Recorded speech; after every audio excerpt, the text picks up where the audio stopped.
Good morning everybody. आज हम संचार के कार्यों पर डिस्कशन करने जा रहे हैं। संचार के कार्यों के संबंध में थोड़ा सा हम इंट्रोडक्शन देख लेते हैं। जैसा कि मैंने सुना है, देखा और समझा है कि संचार के बिना पूरा संसार ही सुना है। यदि संचार नहीं है तो हम एक दूसरे की भावनाओं को न तो जान सकते हैं, न सुन सकते हैं, न समझ सकते हैं, न ही उनकी समस्याओं का समाधान कर सकते हैं। समस्याओं के समाधान की संचार प्रथम सीढ़ी है। अच्छा, भावनाओं, विचारों, तथ्यों और सूचनाओं की अभिव्यक्ति का ये एक साधन है। मानव सभ्यता के विकास का सबसे बड़ा और महत्वपूर्ण कारण ही संचार है।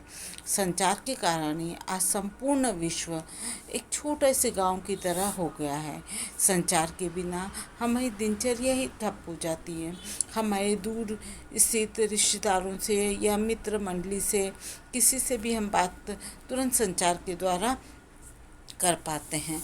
अच्छा, अब लिथार्थ ने संचार की जो है परिभाषा उसके जो कार्य हैं उनको बताया है। उसमें से सर्वप्रथम जो कार्य है वो सूचना का कार्य है।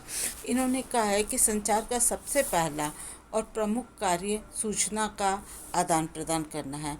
हमारे चारों ओर के वातावरण में क्या घटित हो रहा है, इसकी सूचना हमें अखबार, टीवी, पत्र पत्रिकाओं, रेडियो, कंप्यूटर आदि से प्राप्त हो जाती है।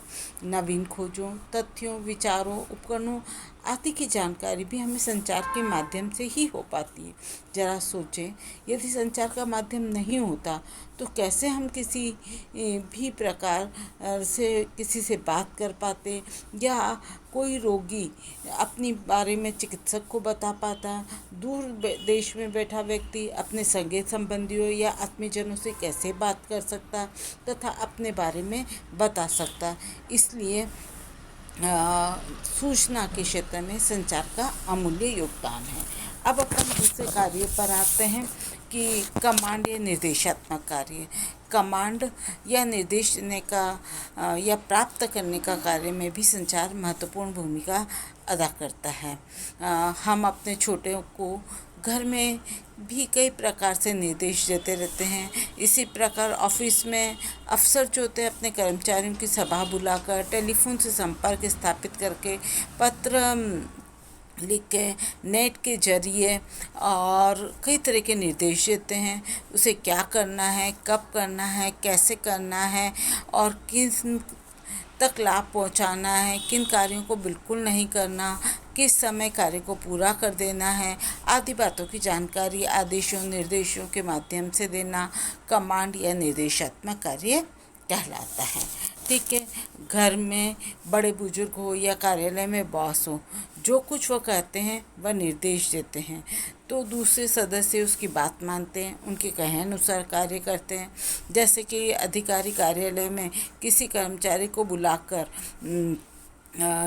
ये कहता है कि ये कार्य करना है अथवा कार्य करने के निर्देश देता है, तो कर्मचारी को बड़ी खुशी होती है। सोचता है कि बॉस ने उसे उस कार्य के लिए चुना है, वह सभी कर्मचारियों से अधिक योग्य और सक्षम है और वो कार्य करने के लिए प्रसन्न हो जाता है। ये संचार का यह कमांडिंग कार्य मुख्य रूप से अपवाद है, जहाँ पिता पुत्र को, बहू सास को, माँ बेटी को, बड़े भाई छोटे भाई बहन को विभिन्न प्रकार से आदेश निर्देश देते हैं तथा कार्य कराते हैं। तो ये कार्य कौन सा हुआ इनका कि कमांड और निर्देशात्मक कार्य। अब हम नेक्स्ट कार्य को देखते हैं, प्रभावशील या हृदयग्राही कार्य। देखो, संचार का तीसरा और महत्वपूर्ण कार्य है लोगों को ज्ञान, कार्यकुशलता, व्यवहार, अभिवृत्ति में परिवर्तन लाना। यह कार्य कैसे कब किए जाएं जिससे कि दूसरे लोग जो हैं वह प्रभावित हों, अर्थात दूसरे लोगों को प्रभावित करना तथा उनके पीछे पड़ के उनके व्यवहार, ज्ञान और मनोवृत्ति में परिवर्तन लाना संचार का मुख्य कार्य है। स्टोल ने कहा है कि संचार का मुख्य उद्देश्य हृदय से स्वीकार करना है। जब संचार के साधन सशक्त और प्रभावशाली होंगे तो लोगों की बातों, विचारों, तथ्यों, अभिवृत्तियों और व्यवहार में क्या होगा, परिवर्तन लाना भी आसान होगा। तो ये हुआ प्रभावशाली या हृदयग्राही कार्य। अब हम नेक्स्ट कार्य पर आते हैं, समकैतिक या इंटरग्रेटिव फंक्शन।